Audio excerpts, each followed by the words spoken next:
diante do Pai. Mais uma vez, por esta causa, abra sua Bíblia no livro de Atos dos Apóstolos, capítulo de número 9.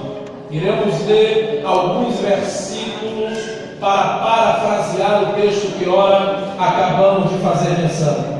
Atos dos Apóstolos, capítulo de número 9. Iremos ler alguns versículos. Vai demorar um pouquinho, mas tenha paciência. Deus quer falar conosco essa noite.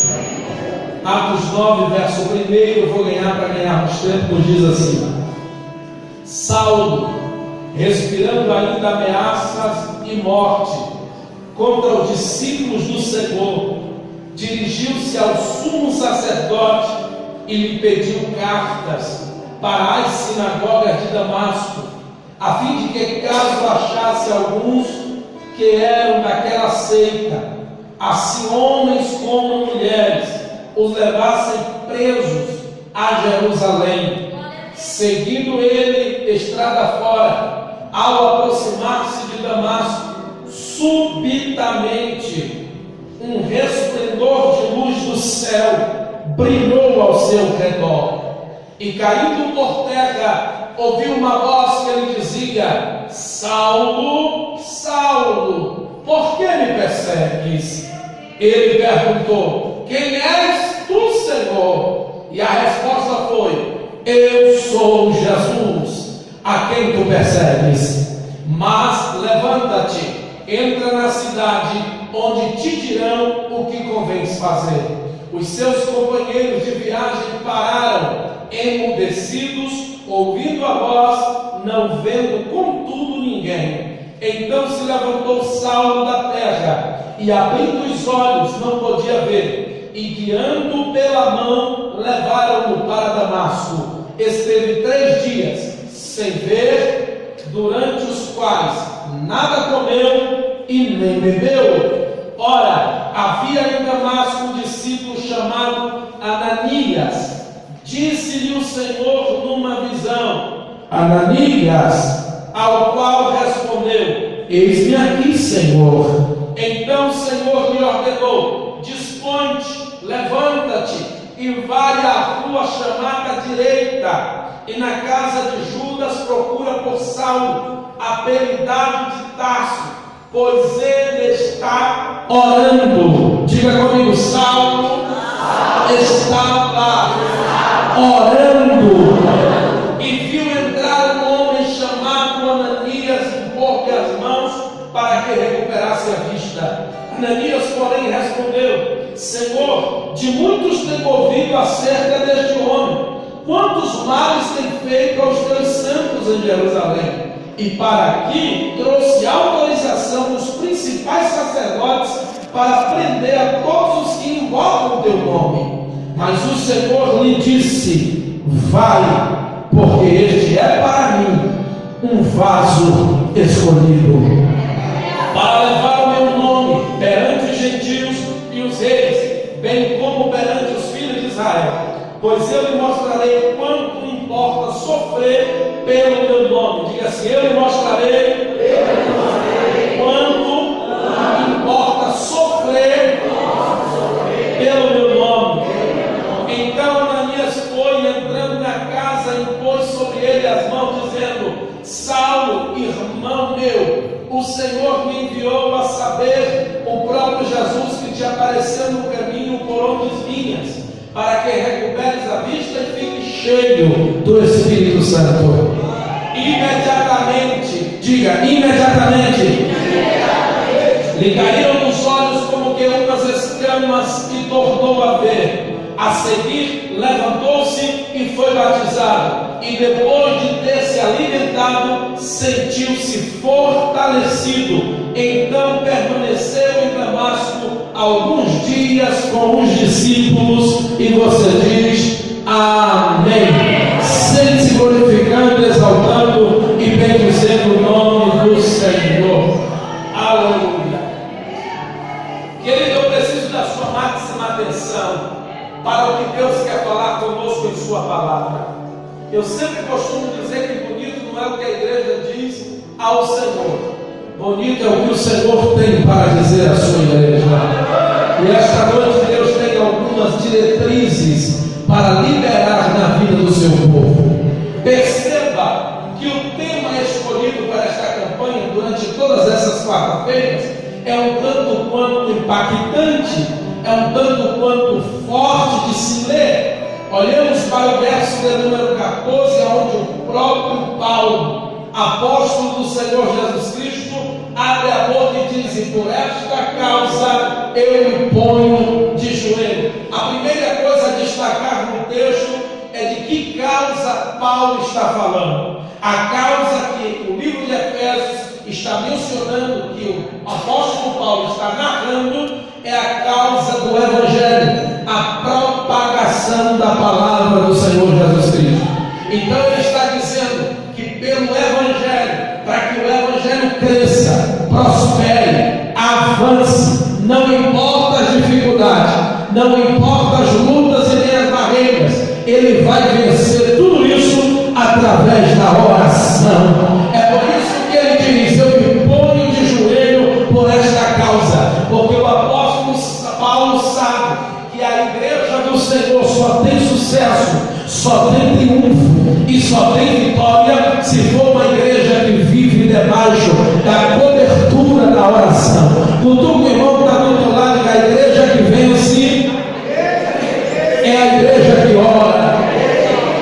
Agora pare para observar. Em Efésios, quem está dando este conselho é Paulo. Quem está dando conselho? Paulo. Só que eu quero lhe falar um pouco dele, quando ainda não era Paulo, e era simplesmente um Saulo de Tarso. A minha Bíblia vai dizer em Atos, por isso eu fiz questão de ler, que ele tinha moral, ele tinha credibilidade com os principais líderes da época, os sacerdotes, para perseguir o cristianismo naquela época. Agora pare para observar como Saulo adquiriu tamanha credibilidade para perseguir os cristãos.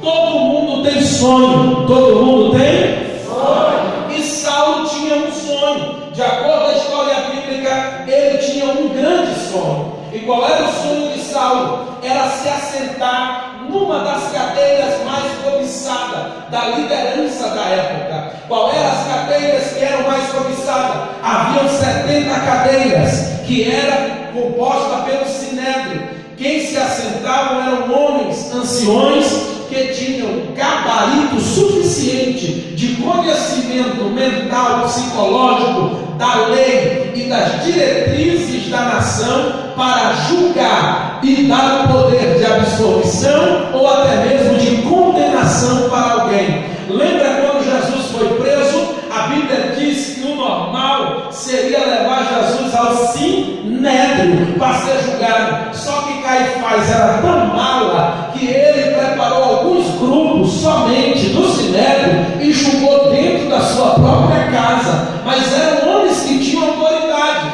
eram homens que tinham poder de assinar, fechar e selar com o anel e virar o decreto. Então Saulo de Tarso tinha um desejo de ter uma cadeira dessa como um momento de premiação. Saulo de Tarso desejava se assentar numa das cadeiras do sinédrio. Eram 70, ele só precisava de uma. É por isso que a história bíblica vai dizer que ele aprendeu, estudou desde a sua infância e aos 13 anos de idade, aprendendo aos pés de Gamaliel, ele entra na sinagoga, pega a Torá e lê ela de cor salteado com 13 anos de idade. Era um jovem dedicado ao ensino, era um jovem dedicado ao conhecimento das leis e dos mandamentos daquela época, das culturas. Saulo era um homem terrivelmente preparado e estudou para obter o seu momento de realização, que era sentar numa das cadeiras. Porque assim ele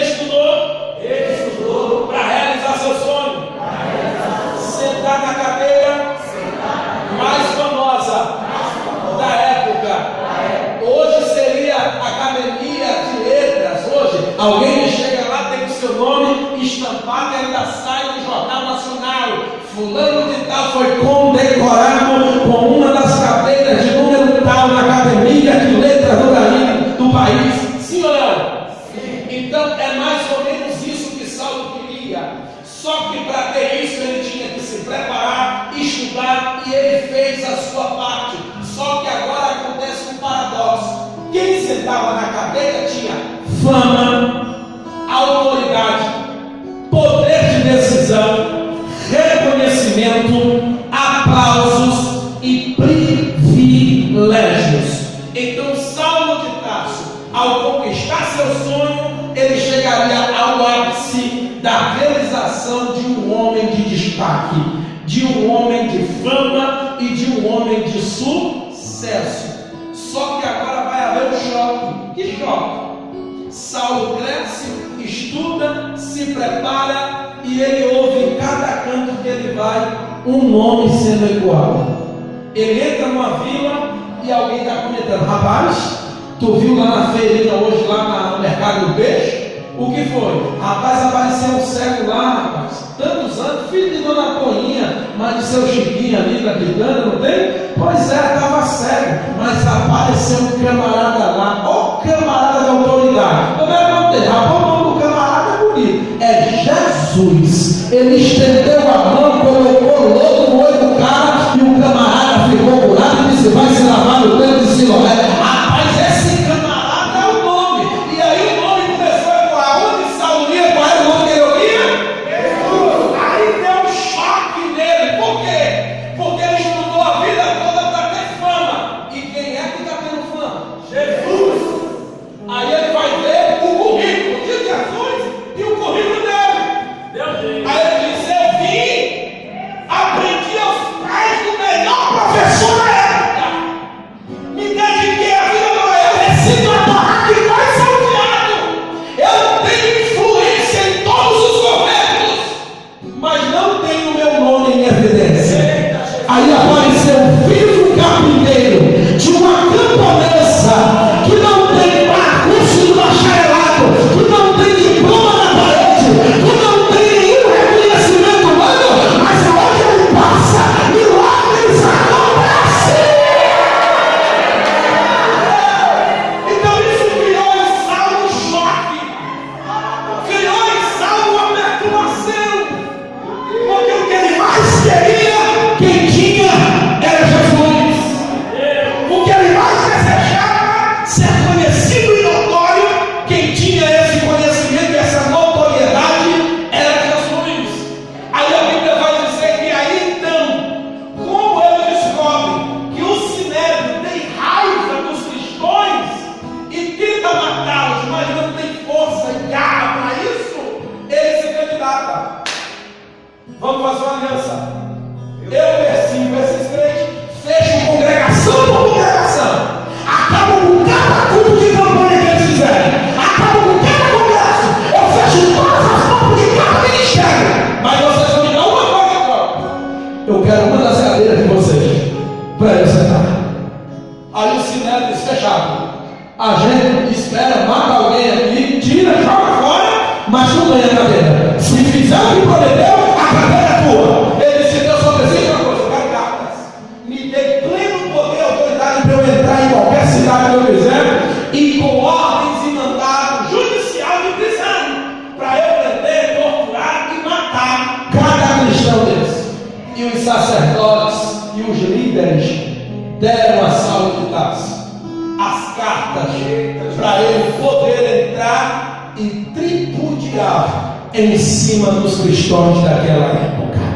Aí a minha Bíblia diz que ele coloca dentro do alforje, pega o seu cavalo, vai com os seus servos cavalgando para destruir homens e mulheres. Eu li com vocês, está escrito homens e mulheres. Está escrito homens e mulheres. Aí há uma indagação: por que não só os homens? Por que tinham que matar as mulheres? Diga: Saulo era ímpio. Mas ele sabia que mesmo na antiguidade, a mulher tinha o seu valor na obra. Existe um ministério por aí que a mulher não é valorizada. Só que Saulo sabia E se destruísse os homens, não adiantaria, porque se calar a boca dos pregadores, as missionárias levantam. Não, você não escutou. Quem é mulher não escutou o que eu acabei de dizer. Se calar a boca dos pregadores, dos pastores, as missionárias levantam. Então Saulo dizia, eu não posso acabar só com eles, tem que acabar com elas. E elas ainda têm um privilégio, porque além de elas pegar e fazer, elas são mais prudentes, são mais cuidadosas. O homem é mais afoito. Elas fazem, a gente nem percebe. E terceiro, elas são fontes. Elas que geram pastores, missionários. Então eu não posso destruir só eles, eu tenho que destruir elas também. É por isso que o texto diz: e ele perseguia homens e porque não adianta perseguir só os homens, porque senão as mulheres se levantariam. Daí então ele está indo para perseguir os homens e as lá em Damasco. Ele sabia que havia um grupo de cristãos, homens e mulheres, cultuando ao Senhor Jesus lá. E ele está indo para lá para quebrar o mal, para prender, torturar, matar e deixar ele louca. E a minha Bíblia diz que quando ele vai cavalgando, de repente, uma luz fortíssima raiou. E a Bíblia diz que Saulo caiu por terra. Olha no seu lugar, Saulo caiu por terra. Só que a minha Bíblia diz que quando ele cai, ele deixa de enxergar. Ele caiu e deixou de enxergar. Não está mais vendo. Agora pare para observar o que é que ele tinha dentro do alforje. Carta de acusação. Segura a mão do irmão, está do teu lado, diga para ele. Quem estava vindo com cartas de acusação, de humilhação, a oprimir, para machucar, para destruir, para quebrar sua casa, sua família, seus negócios, seu casamento, seus filhos, seu ministério. Hoje a luz de Deus vai raiar. Hoje a luz de Deus vai raiar. E quem tentou contra você vai cair no cavalo essa noite, porque Deus tem um plano na tua vida. A Bíblia diz que ele cai. E automaticamente quando ele caiu, a Bíblia vai dizer que quando Saulo de Tarso cai, Jesus diz: Saulo, Saulo, por que tu me persegues? Espera aí, irmão. Ele estava perseguindo Jesus, sim ou não? Sim. Não. Ele estava perseguindo os homens e as mulheres. Os homens e as mulheres. Então se chama, irmão. Diga, tu não entendeu a revelação, não? Pô, deixa eu te explicar. Quem mexe nos homens dele e nas mulheres dele, está mexendo com ele. Ele está dizendo: por que tu me persegue? Mexeu com o meu povo, mexeu comigo. Tocou na minha igreja, tocou em mim. Falou mal do meu irmão, falou mal de mim. Tocou no meu filho, contra mim, rapaz. Aí a Bíblia diz que automaticamente Jesus olha para ele e diz assim: ó, entra na cidade. Jesus dá uma ordem. Diga, Jesus dá uma ordem. Entra na cidade e lá te será dito o que convém fazer. Quando a Bíblia diz que Jesus deu uma ordem, eu amo Jesus, Leonardo, porque Jesus dá ordem como ninguém. Jesus dá ordem como ninguém. Quer ver uma coisa? Jesus dá ordem até no que não é seu. Eita glória! Jairo vai correndo, Jairo, o príncipe da sinagoga, vai correndo e diz: mestre, vem comigo a minha. De quem era a casa? Lá vai Jesus para a casa de Jairo. No meio do caminho ele dá carona para a mulher do fluxo de sangue, que também recebe o milagre. Ela recebe o milagre, Jesus conversa com ela. Só que quando Jesus está ouvindo o testemunho da mulher, a filha de Jairo está à beira da morte. Enquanto ele está ouvindo o testemunho dela, chega o mensageiro e diz: ô Jairo, não incomode mais o. A menina está morta. O mensageiro está falando isso para quem? Para Jairo. Então quem é que tem que responder o mensageiro? Quem tem que responder o mensageiro? Então segura a mão. Diga, quando alguém vier trazendo uma notícia, não é você que vai dar a resposta. Quem vai responder é Jesus. A Bíblia diz que o mensageiro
bênção, relax.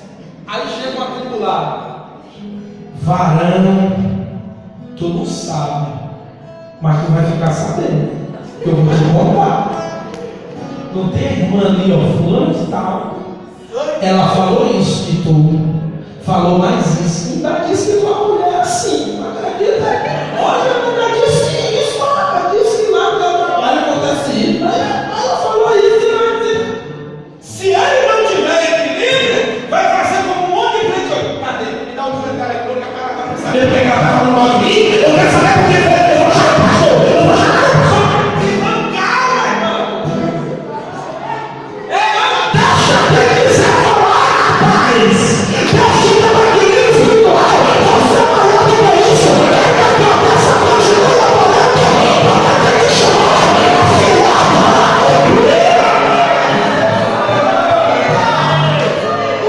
Se eu fosse dar ouvido ao que já falaram de mim, eu já tinha largado de pregar. Olha o teu nome, eu tenho equilíbrio. A Bíblia diz que daí então Jairo vai para a sua casa. Jairo vai para a sua casa. Aí Jesus vai na frente. Diga, Jesus vai na frente. Diga, Jesus vai na frente. Aí Jesus chegou na casa de Jairo. E quem estava lá dentro?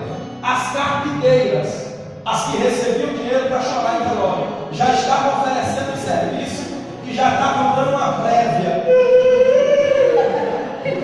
Aí Jesus chegou com aquela palhaçada toda, sabia que era só dinheiro, só queria dinheiro.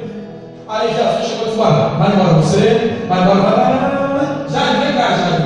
Ó, vai entrar Pedro, Tiago e João, agora entra, sai vocês aí, vai todo mundo embora, pronto. Fecha a porta para o Jairo. E Jairo fechou lá. Só ficou Jesus, Jairo, o discípulo, a mulher, e a mãe e a menina. Agora eu lhe pergunto: de quem é a casa? De quem é a casa? Mas quem está botando ordem? Jesus. Então olha no olho do teu irmão. Diga: a casa pode até ser sua, mas quem vai botar ordem lá é Jesus. O casamento pode até ser seu, mas você vai botar ordem lá é Jesus. A empresa pode até ser sua, mas você vai botar ordem lá é Jesus. O vizinho pode até ser seu chegado, mas quem vai botar ordem naquele bairro é Jesus. Você vai lá pelo pé do céu do domingo, meu namorado. É me graça, vai me graça.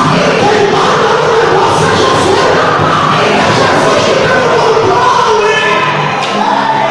Quando eu vou pelo outro lado que te prepara, Jesus vai dar uma ordem ao teu favor. De quem é a casa? A casa de Jairo é quem está botando ordem? Jesus. Bora, pega o dedo, caminha na pipa, vai, sai. Aí Jesus disse assim: agora fecha a porta. Aí Jairo fechou. Agora perceba a revelação. Jesus tirou o que já estava lá dentro e botou para dentro o que nunca entrou. Entendeu não? Entendeu não? Segura a mão do corpo, vai entender agora. Diga: tinha coisas que já estavam lá, que precisou sair para coisas novas chegar. Sacode esse nome e tem novidade de Deus na tua vida. Aí pode chegar em julho, pode novidade no teu casamento, nos teus negócios. Se você acredita nisso, sacode de novo para boca. Uma bacana,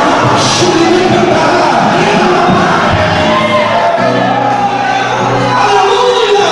Sacode, tu vai na glória, crente. Eu não vou ficar na minha cara. Esta noite é noite de novidade de Deus.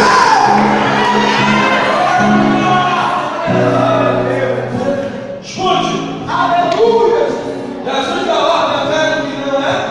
Ele colocou ordem na casa de Jairo. A casa era de Jairo, mas quem colocou ordem foi Jesus. A situação pode até ser com você, mas quem vai dar ordem para esta situação é Jesus. A Bíblia diz que então Jesus deu uma ordem a Saulo: entra na cidade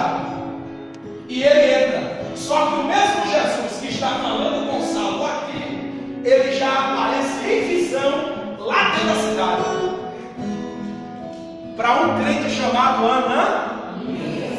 Aí Jesus, Ananias,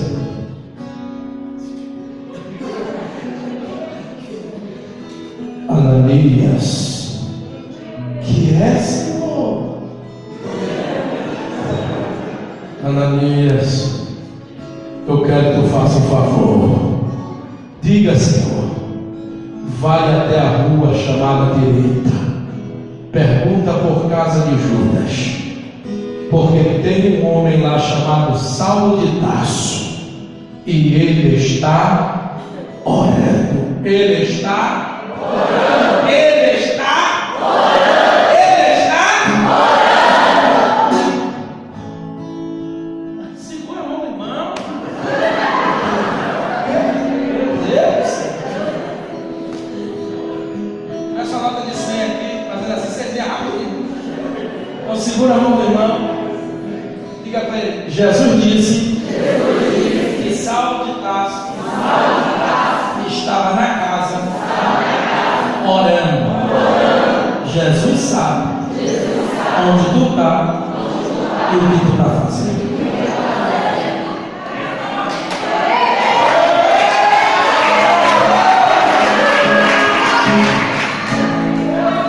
Jesus deu endereço à rua chamada dele.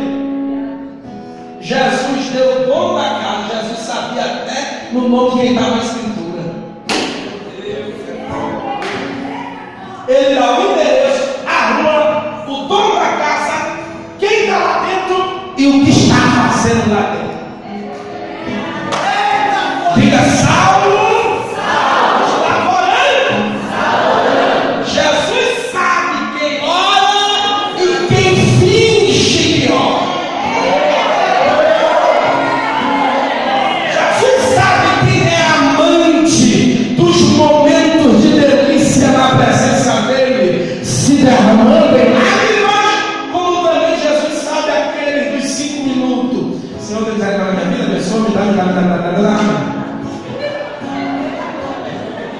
Jesus sabe de qual grupo você faz parte. Agora, o que eu acho interessante de Jesus é que ele está falando com Ananias dentro da rua, na rua chamada. Eu queria lhe falar hoje sobre os segredos desta casa. De quem é esta casa? Não, de Jairo.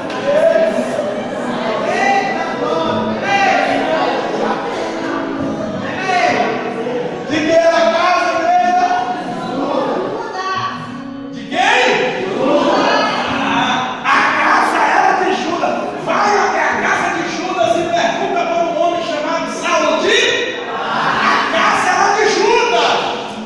E o primeiro segredo desta casa é aonde ela se localizava, na rua chamada.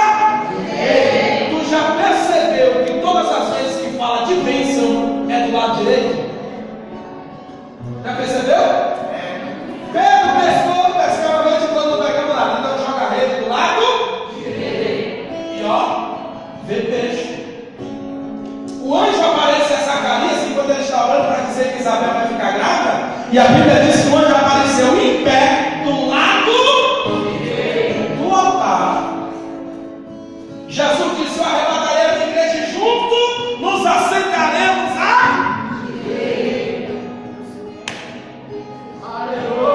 Qual foi a orelha que Jesus restituiu a Malco? Então, todas as vezes que fala lado direito, é bênção. Então, o que é que a Bíblia está nos ensinando? Que Jesus tem um encontro aqui fora com Saulo, fora da cidade. Ele cai e conduz ele até onde? Até a rua chamada. Então, isso aconteceu com cada crente que aceitou Jesus. Você estava lá fora, ferido pelo pecado, ele teve encontro com você, pegou pela mão e disse: vamos para o lugar da bênção, vamos para o lugar da bênção, vamos. E me levou para o lugar da bênção, que é aqui esta noite. Então a casa de Judas ficava no lugar da bênção. Segunda coisa, a Bíblia diz que Saulo está lá dentro da casa orando. Jesus está falando com Ananias, mas Jesus sabe o que ele está fazendo. Diz: Saulo de Tarso está orando.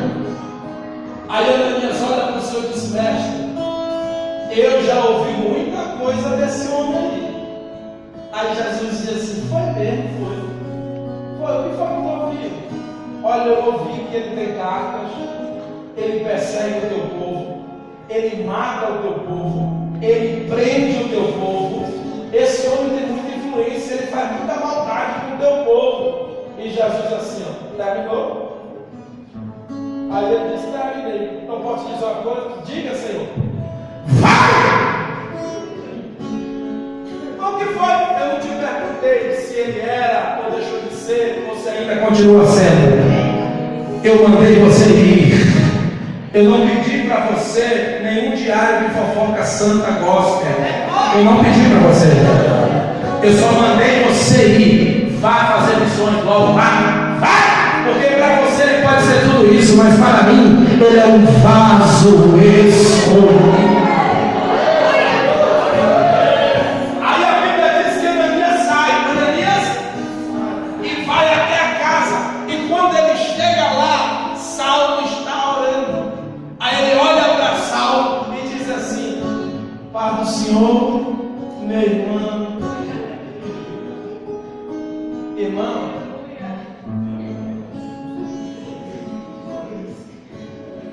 alguns minutos atrás, esse abençoado estava metendo a língua no camarada, estava dizendo que ele não prestava, que ele era assassino da obra, destruidor do ministério. Aí agora, minutos depois, Pai do Senhor, olha Jesus que do céu é do Messias, e veio aqui e me enviou para por tu. Sabe o que é que eu aprendo com isso? Que quem estava falando mal, depois que Jesus deu uma ordem,